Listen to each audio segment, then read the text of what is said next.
ইহরামে উমরা করে, আবার আরেক ইহরামে হজ করে। আরেকটা হজ হলো হজ্জে ইফরাদ, একাকী হজ। এটার মর্যাদা আরেকটু কম। বাংলাদেশ থেকে যারা হজ করে তারা মূলত হজ্জে তামাত্তু করে। এই হজটা হলো ফেসিলিটি, এই হজটা হলো সুযোগ সুবিধা সম্পূর্ণ হজ। আগে উমরা করে যখন একজন হাজি হজ্জে তামাত্তু করার সিদ্ধান্ত গ্রহণ করে, তখন সে বাংলাদেশ থেকে যখন রওনা হবে, তখন সে ইহরামে নিয়ত করবে, ইহরামের কাপড় পরিধান করবে। দুইটা কাপড় হচ্ছে ইহরাম, দুইটা সাদা কাপড়, একটা শরীরে, আরেকটা গঞ্জির মতো সেরাই বিধি কাপড় পরিধান করে। সুবহানাল্লাহ, মনে হয় যেন জীবন্ত একটি লাশ হয়ে গেল। সুবহানাল্লাহ।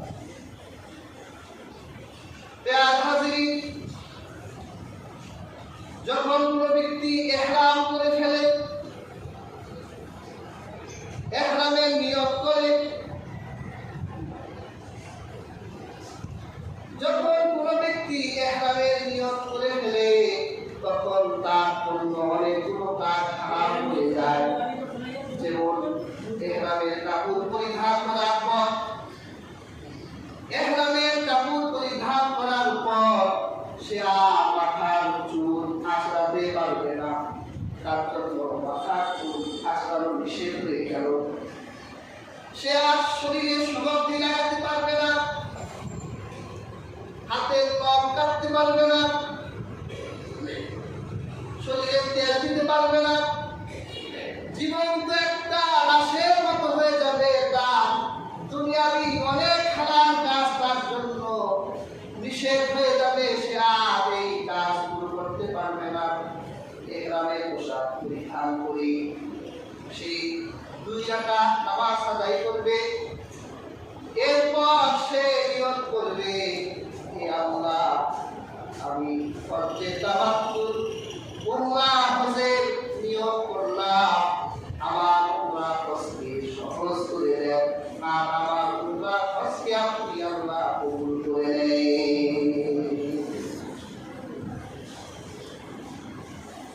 এই হলো তার ইহরামের প্রথম কাজ।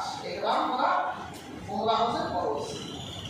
এটা বাসায় করবে অথবা এয়ারপোর্টে গিয়েও করা যাবে। এয়ারপোর্টে কোনো সুবিধা থাকে না, এই জন্য রাসূলুল্লাহ সাল্লাল্লাহু আলাইহি ওয়াসাল্লাম বলেছেন, ইহরাম আলাল গোসল, গোসলের ইহরাম এটা উত্তম। যদি গোসল করে সে ইহরামের কাপড় পরিধান করে, এটাই উত্তম। আর যদি সে গোসল করার পর ইহরামের কাপড় পরিধান করার মাঝখানে তার ওযু ভেঙে যায়, তাহলে সে গোসল করে ইহরাম করবে। এটা তখন হয়ে যাবে ইহরাম আলাল ওযু, ওযুর ইহরাম। প্রিয় হাজিরিন, তারপর তার কাজ হবে সে তালবিয়া বলবে বেশি বেশি, লাব্বাইক আল্লাহুম্মা লাব্বাইক, লাব্বাইক লা শারীকা লাকা লাব্বাইক, ইন্নাল হামদা ওয়ান নি'মাতা লাকা ওয়াল মুলক লা শারীকা লাক। সে এইভাবে তার আমল হবে একটাই, সে বেশি বেশি বলবে লাব্বাইক আল্লাহুম্মা লাব্বাইক, হাসিব, হে আল্লাহ আমি হাসিব, লা শারীকা লাকা লাব্বাইক, আপনার কোনো শরীক নাই, আমি হাসিব। আল্লাহু সে এইভাবে সে তালবিয়া বা সে বিমানে উঠলে সেখানেও তার আমল কি লাব্বাইক আল্লাহুম্মা লাব্বাইক। বিমান থেকে নেমে তার আসবাবপত্রগুলো যদি হোটেলে রাখতে হয় হোটেলে রেখে, তার উমরার ফরজ যেই কাজটি আছে সে চলে যাবে তাওয়াফ করার জন্য আল্লাহর খানায় কাবায়। সুবহানাল্লাহ। যখন তার নজরে প্রথম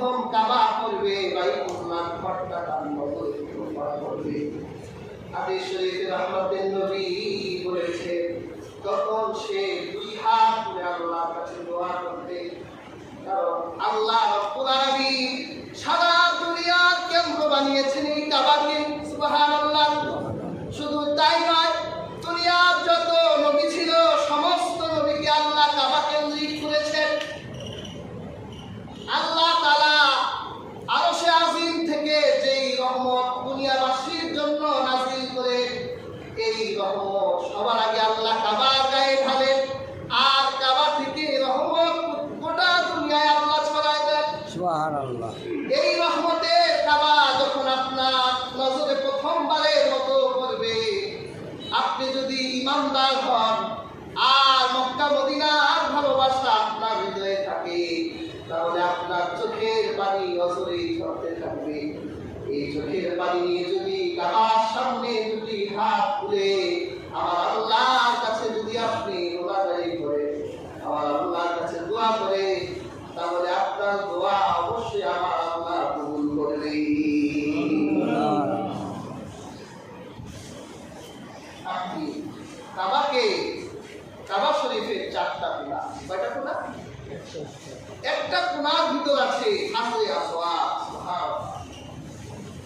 এই সাইডে হাজরে আসওয়াদ, এই সাইডে মাকামে ইব্রাহিম। দুইটা পাথর, একটা পাথরের নাম হাজরে আসওয়াদ, আরেকটা পাথরের নাম মাকামে ইব্রাহিম। রহমতের নবী বলেছেন এই দুইটা পাথর জান্নাতের পাথর। সুবহানাল্লাহ। আল্লাহ রাসূল বলেছেন এই দুইটা পাথরে নূর ছিল, আলো ছিল। আমার আল্লাহ যখন দুনিয়ায় পাঠালেন, জান্নাতের দুই পাথরের আলোকে আমার আল্লাহ উঠাই দিলেন। যদি এই দুইটা পাথরে জান্নাতের নূর থাকতো, তাহলে গোটা দুনিয়া এই দুই পাথরের আলোতে আলোকিত হয়ে যেত। সুবহানাল্লাহ। হাজরে আসওয়াদ পাথরের ব্যাপারে রহমতের নবী বলেছে পাথরটা দুধের মতো সাদা ছিল। ফাসাওয়া যাকুম খাতায়া বানি আদম, বনি আদমের পাপ চুষতে চুষতে পাথরটা কালো হয়ে গেছে। তার মানে এই পাথরের ভিতরে আমার আল্লাহ গুণ দিয়েছেন। জান্নাতের পাথর দুনিয়ার পাথরের মতো না, এই পাথরের ভিতরে গুণ আছে। এই পাথরে আমার রহমতের নবী অসংখ্য অনেকবার চুমু দিয়েছেন।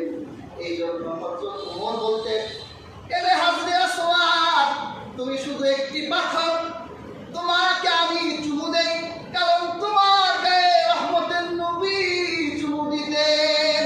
সুবহানাল্লাহ।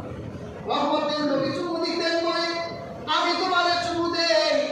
এছাড়া তুমি একটা পাথর ছাড়া কিছুই না। ইয়ার হাজরিন, এটা জান্নাতের পাথর। এই পাথরটা মর্যাদা শান কেমন। হাদিসের কিতাবে এসেছে রহমতের নবী বলে কিয়ামতের দিন আল্লাহ হাজরে আসওয়াদকে উঠাবেন। মানুষরা হাসরের মাঠে উঠবে, আল্লাহ হাজরে আসওয়াদকেও আল্লাহ হাজর সেই কিয়ামতের দিন ময়দান মাহশর। আল্লাহর হাবিব বলেন এই পাথরের দুইটা চোখ হবে সেই দিন, দুইটা চক্ষু থাকবে। আল্লাহ এই পাথরের জিহ্বা দিবে, আর এই পাথরের গায়ে ইমানের সাথে যারা চুমু দিত হাসরের ময়দানে, তাদের জন্য এই পাথর সুপারিশ করবে।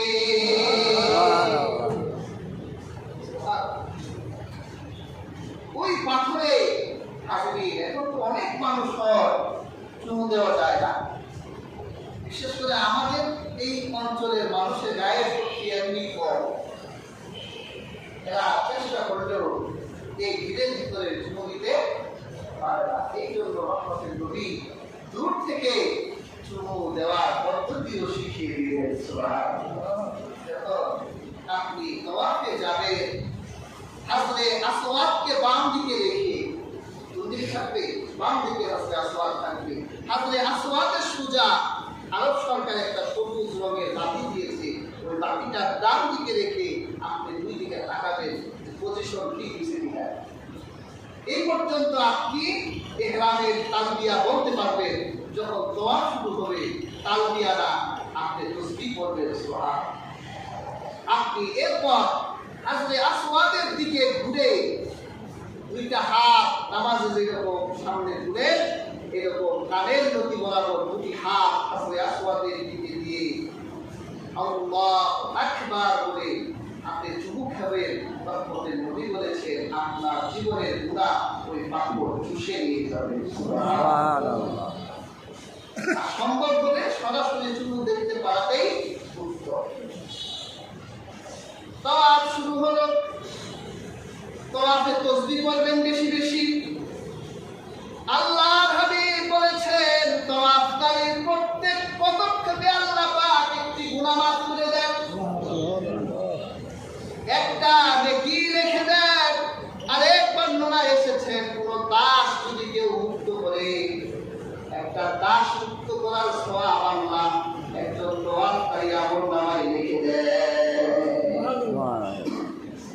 অন্য হাদিসে এসেছে আল্লাহ রাসূল বলেছেন কোন ব্যক্তি যদি তাওয়াফ করার সময় এই তাসবিহ পড়ে সুবহানাল্লাহি ওয়ালহামদুলিল্লাহি ওয়ালা ইলাহা ইল্লাল্লাহ ওয়াল্লাহু আকবার লা হাওলা ওয়ালা কুওয়াতা ইল্লা বিল্লাহ, এই পাঁচটা তাসবিহ একত্রিত করে যখন তাওয়াফ করবে রহমতের নবী বলেছেন আল্লাহ পাক তার আমলনামায় 10টি নেকি লিখে দিবেন, 10টি গুনাহ মাফ করে দিবেন, আল্লাহ 10টা মর্যাদা রেখে দিবেন। যদি এই দোয়াটা করে সে তাওয়াফ করে রহমতের নবী বলেন সে যেন আল্লাহর রহমতের রশির ভিতরে পা নাড়াইয়া ঢেউ উঠাই দিল, যেমন সে পানির ভিতরে পা নাড়াইয়া ঢেউ উঠায়। আর হাজরিন 7টা চক্কর দিতে হয়। এই চক্করগুলো একদিকে হাজরে আসওয়াদ, আরেকদিকে মাকামে ইব্রাহিম, এই পাশে রুকনে ইরাক আর এই পাশে রুকনে ইয়ামিন। এই রুকনে ইয়ামিন যখন শেষ হয়ে যায়, রুকনে ইয়ামিন থেকে হাজরে আসওয়াদের মাঝখানের এই জায়গাটার নাম হলো তওবার জায়গা। সুবহানাল্লাহ। এই জায়গায় আপনি আল্লাহর কাছে যা তওবা করবেন আমার আল্লাহ আপনার তওবাকে কবুল করে নেবেন। সুবহানাল্লাহ। 7টা চক্কর দিতে হয় তওয়াফে। ওমরায় আপনি 7টা তওয়াফ করার পর আপনি এই সাইডে মাকামে ইব্রাহিম যে আছে, আপনি মাকামে ইব্রাহিমকে সামনে রেখে পেছনে চলে গিয়ে আপনি 2 রাকাত নামাজ আদায় করবেন। কারণ আল্লাহ কোরআনে বলেছে ওয়াত্তাখিযু মিন মাকামি ইব্রাহিমা মুসাল্লা, আল্লাহ মাকামে ইব্রাহিমকে নামাজের মুসাল্লা বানিয়ে দিয়েছেন। প্রিয় হাজিরিন, এই মাকামে ইব্রাহিমের পাথরটাও জান্নাতের পাথর। এই পাথরটা আল্লাহ ইব্রাহিম নবীকে দিয়েছিলেন। হযরত ইব্রাহিম নবী যখন খানায়ে কাবার দেয়াল বানাচ্ছিলেন, যখন তার সাধ্যের বাইরে যখন তিনি আর পারছিলেন না কিভাবে উপরে উঠে দেয়াল বানাবেন, কারণ এখন তো লিফটের যুগ আছে, যে কোনো জায়গায় উঠা নামা করা যায়, যে কোনো জায়গায় থেকে যে কোনো কাজ করা যায়। হযরত ইব্রাহিম নবীর আমলে তো এত প্রযুক্তি ছিল না। আমার আল্লাহ এই পৃথিবীবাসীকে প্রথম থিওরি দিলেন ইব্রাহিম নবীর মাধ্যমে। আল্লাহ বেহেশত থেকে মাকামে ইব্রাহিমের পাথর পাঠালেন। হযরত ইব্রাহিম মাকামে পাথরের উপর দাঁড়ালে মাকামে ইব্রাহিম পাথরটাকে তার প্রয়োজন অনুযায়ী তাকে আকাশে তুলতে তিনি কাবার ভিত্তি তৈরি করতেন। সুবহানাল্লাহ। এই পাথরটা আজও আল্লাহ গোটা পৃথিবীর বিশ্ববাসীর জন্য রেখে দিলেন। সুবহানাল্লাহ।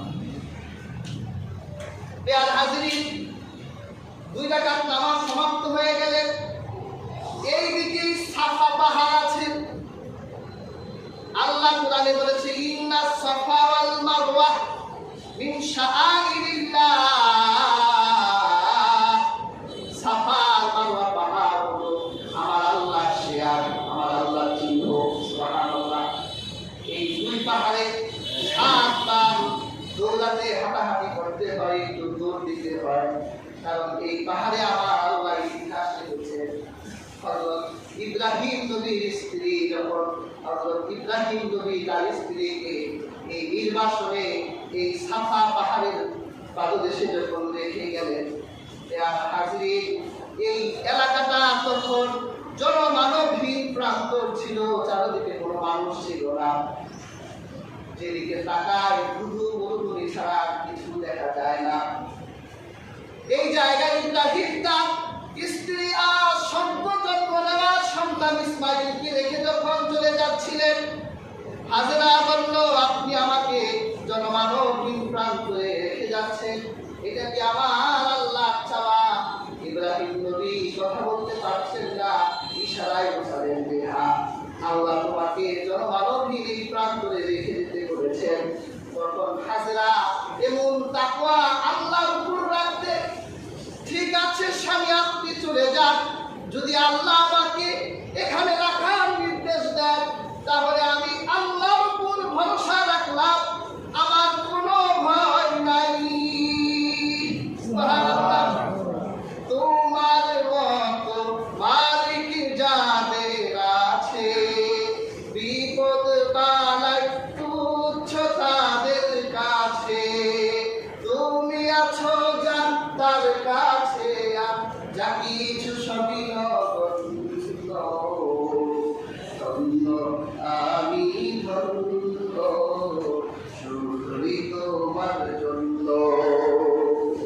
আমার আল্লাহর মতো মালিক যা আছে তার কোনো ভয় নাই। হাজেরা কোনো ভয় আপনি তার মনে ভিতর রাখবেন না। হাজিরি একদিন চলে যায়, 2 দিন চলে যায়, শাকের পানি খাবার যখন তার শেষ হয়ে গেল, এখন তো আর তার কাছে কোনো খাবার নাই, পানি নাই, জনমানবহীন প্রান্ত, কোথাও পানির ফুয়ারা দেখা যায় না, কুয়া দেখা যায় না। সন্তান বুকের দুধ শুকায় গেল, হযরত ইসমাইল মায়ের স্তনে মুখ লাগালে দুধ পায় না, ক্ষুধা যাতনায় কান্না করে মায়ের ভিতরে সন্তানের জন্য এমন ভালোবাসা ফুটে উঠল যে আমার সন্তান যদি এখন এক কাপড় পানিও খাওয়াতে পারতাম তাহলে আমি মা হিসেবে নিজেকে গর্বিত মনে করতাম। তিনি সাফা পাহাড়ের উপর উঠলেন। হাজির তিনি দেখলেন সাফা পাহাড়ের উপর থেকে মনে হয় যেন ঝর্ণা নামছে। উপরে উঠে গিয়ে দেখলেন বালুরাশির ভিতরে সূর্যের তাপ পড়ার কারণে সাদা বালুগুলো চকচক করছে, পানি নাই। তিনি আবার দেখলেন মারওয়া পাহাড়ের বুকে যেন পানির ফোয়ারা নামছে। দৌড়াইয়া তিনি মারওয়া পাহাড়ে গেলেন, এইভাবে 7 বার পানির জন্য দৌড়ালেন। আবার সন্তানের কথা মনে পড়ে গেল, সন্তানকে মাটিতে রেখে আসলাম, দেখে আসি। যখন হাজেরা ইসমাইলকে দেখার জন্য আসলে, এসে দেখলেন ইসমাইলের মায়ের ছোট সন্তান কান্না করলে হাত পা নাড়ায়, মায়ের বাড়িতে সেই মাটির ভিতর থেকে আল্লাহ জমজম বের করে দিলেন। জমজম রহমতের পানি, জমজম এমন এক পানি, যে জমজম রাসূলুল্লাহ তাআলা এই জমজমের পানি পান করতেন, রহমতের পানি। এই পানি আল্লাহ রাসূল মুখে মাখতেন, এই পানি রহমতের নবী গায়ে মাখতেন। হযরত হাজরা দেখলো পানির ফোয়ারা, খুশি হয়ে গেল যে আমি আল্লাহর উপর ভরসা রেখেছি, আমার আল্লাহ আমার জন্য পানির ব্যবস্থা করে দিলেন। তিনি চারদিকে তিনি দেয়াল করলেন, আমরা কি বলি এটাকে, আটকাই দিলেন তিনি চারদিকটা। রহমতের নবী বলেছে হাজরা যদি ওই দিন যদি এই জমজমের চারদিকে বেড়া না দিত তাহলে জমজমের পানিতে গোটা পৃথিবী ভরে যেত। তাহলে হাজিরা 7 বার সাফা মারওয়া দৌড়াবেন। সাফা মারওয়ার কাজ সমাপ্ত হয়ে গেলে হাজিরা 2 রাকাত নামাজ পড়ার পর তারা ওই জমজমের পানি খাবে, তারা মুখে মাখবে, গায়ে মাখবে, তারপর সাফা মারওয়ায় গিয়ে তারা দৌড়াবে। হাজিরিন, উমরার কাজ সমাপ্ত হয়ে যাবে। এটা হলো তামাত্তু হজের উমরাকারীদের কার্যক্রম। এইবার বড় হজ যখন আসবে, বড় হজের দিন হলো 6 দিন। কয় দিন? 8 তারিখ, 9 তারিখ, 10 তারিখ, 11 তারিখ, 12 তারিখ, 13 তারিখ। এখন অনেক ভিড় হয়, ভিড় হওয়ার কারণে 7 তারিখ থেকেই কার্যক্রম শুরু হয়ে যায়। 7 তারিখ থেকে 12 তারিখ পর্যন্ত এই 6টি দিনে বড় হজ করতে হয়। এই হজের জন্য আপনার খরচ বিধান হলো প্রথমে ইহরামের কাপড় পরিধান করতে হবে। এই জন্য যারা হজে যান ইহরামের কাপড় 2 সেট অথবা 3 সেট নিয়ে যেতে হবে। কারণ আপনি 1 সেট দিয়ে তো ওমরাই করলেন, আবার যদি লাগে আরেক সেট ব্যবহার করতে পারবেন। বড় হজের জন্য আরেক সেট কাপড় আপনি রুম থেকে ইহরামের এই কাপড় পরিধান গোসল করে আপনি ইহরামের এই কাপড় পরিধান করে ফেলবেন। আবার 2 রাকাত নামাজ পড়ে নিয়ত করে হজের জন্য আপনি নিয়ত করে ফেলবেন। যদি মুআল্লিমদের অধীনে যান তাহলে তারাই তো নিয়ম শিখিয়ে দিবে। আর যদি নিজে শিখে যান তাহলে হাজরিন বড় হজের ইহরাম বাঁধার পরে আবার আপনার জন্য অনেকগুলো কাজ হারাম হয়ে যাবে। আপনি মাথার চুল কাটতে পারবেন না, আপনি মাথার চুল আঁচড়াতে পারবেন না, কারণ যদি চুল উঠে যায় দাড়ি আঁচড়াতে পারবেন না, সুগন্ধি লাগাতে পারবেন না, শরীরে তেল ব্যবহার করা যাবে না, নখ কাটা যাবে না। আপনার জন্য অনেক হালাল কাজ হারাম হয়ে যাবে। আপনাকে 7 তারিখে এশারের নামাজের পরে আপনাকে ওরা মিনাতে নিয়ে যাবে। কোন জায়গায়? মিনাকে নিয়ে হজের কার্যক্রম শুরু হয়ে যাবে। মিনা আল্লাহ রাসূল সাল্লাল্লাহু আলাইহি ওয়াসাল্লাম বলেছেন মিনাতে 5 ওয়াক্ত নামাজ পড়বে। কয় ওয়াক্ত নামাজ? 5 ওয়াক্ত নামাজ মিনাতে পড়বে। যোহর, আসর, মাগরিব, এশা এবং ফজর। এই 5 ওয়াক্ত নামাজ মিনাতে পড়ার পর 8 তারিখে আপনি মিনা থেকে বের হবে। 9 তারিখে আপনাকে নিয়ে যাওয়া হবে আরাফাতের ময়দানে। সুবহানাল্লাহ, সুবহানাল্লাহ। এই আরাফাতের ময়দানই হলো হজের ময়দান। আল্লাহ রাসূল বলেছে আরাফাতই হলো হজ। সুবহানাল্লাহ। প্রিয় হাজিরিন, এই মাঠটা ঐতিহাসিক মাঠ। যোহরের নামাজ থেকে সূর্যাস্তের মধ্যে এই জায়গায় আপনাকে অবস্থান করতেই হবে। যদি আপনি আরাফাতের দিন এই যোহরের নামাজের পর থেকে সূর্যাস্তের মাঝখানে যদি হাজির হতে না পারেন আপনার হজই হবে না। এই আরাফাতের মাঠ এমন এক মাঠ, এই আরাফাতের মাঠে আল্লাহ হযরত আদম এবং হাওয়া নিয়োগ দিয়েছেন। সুবহানাল্লাহ। আমাদের বাবা হযরত আদম আর মা হযরত হাওয়া জান্নাতে থাকতেন। আল্লাহ তাদেরকে তাদের ভুলের কারণে জান্নাত থেকে দুনিয়ায় নামালেন। আমাদের মা হযরত হাওয়াকে আল্লাহ দুনিয়ায় নামাই দিলেন জেদ্দা শহরে। জেদ্দা কি শব্দ? জেদ্দা শব্দের অর্থ দাদি। জেদ্দা অর্থ কি? দাদি। আমাদের দাদি হলে হযরতে হাওয়া। সুবহানাল্লাহ। আর আল্লাহ আদম নবীকে পাঠালেন বর্তমান শ্রীলঙ্কা এরাম পাহাড়ে। এই পাহাড়ে হযরত আদম নবী পায়ের চিহ্ন আল্লাহ এখনো পর্যন্ত রেখে দিয়েছেন। এজন্য বৌদ্ধরা এই পাহাড়ে পূজা করে, কিন্তু মুসলমানরা পাহাড় পূজা বিশ্বাস করে না। ইয়া হাজরিন, নিজে আদমকে আল্লাহ পাঠালেন শ্রীলঙ্কায়, হাওয়াকে পাঠালেন জেদ্দায়। তারা ভুল করার কারণে আমার আল্লাহ তাদের প্রতি এমন রাগ হলে স্বামী স্ত্রীর ভিতরে আমার আল্লাহ প্রায় 360 বছর পর্যন্ত আল্লাহ দুইজনকে 2 জায়গায় রাখেন। বিয়ে করার পর স্ত্রীর সাথে তখন ঝগড়া হয়েছে, স্ত্রী বাপের বাড়ি চলে গেছে।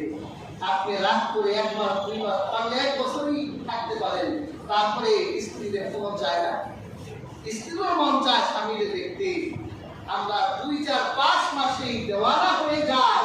আর আমার আল্লাহ পৃথিবীতে কোনো মানুষ নাই, আল্লাহ এইরকম জনমানব দিন প্রাণ করে আল্লাহ রাত্রে আদমকে 1 জায়গায়, হাওয়াকে আরেক জায়গায়, দুইজনকে 2 জায়গায় আল্লাহ 300 বছর পর্যন্ত একজন আরেকজনের দেখা নাই। হাওয়া কি করছে? হযরত আদমের ভিতরে চিন্তার শেষ নাই। হাওয়ার ভিতরে চিন্তা, আদম কি করছে, কোথায় আছে, চিন্তার শেষ নাই। আমার আল্লাহ প্রায় 360 বছর পর দুইজন আসতে আসতে আসতে আসতে এই আরাফাতের মাঠে দুজনার সাথে শত শত শত বছর পর দেখা হয়ে গেল। মনে খুশি না? আপনার কতদিন ধরে দেখি না আমার হাওয়া চিন্তা করে আমার আদরের কতদিন দেখি না। 300 বছর পর দুইজনের মিলন হলো। আমার আল্লাহ এই জায়গা তার নামই দিয়ে দিলেন আরাফা, মিলনের জায়গা, পরিচিত হওয়ার জায়গা। সুবহানাল্লাহ। প্রিয় হাজিরিন, এই জন্য এখানে সবাই হাজির হয়। আমরা এই আরাফাতের মাঠ থেকে শিক্ষা গ্রহণ করবো। হাজিরিন, এই আরাফাতের মাঠে বাঙালি থাকে, পাকিস্তানি থাকে, আফগানি থাকে, ইন্ডিয়ান থাকে, টার্কিশ থাকে।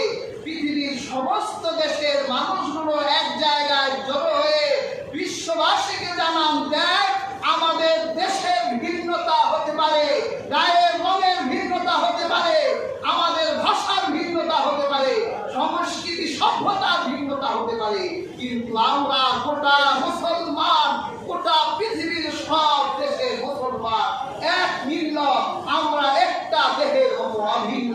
আমাদের সবার আল্লাহ এক, আমাদের সবার রাসূল এক, আমরা সবাই এক ও অভিন্ন মুসলমান। সুবহানাল্লাহ।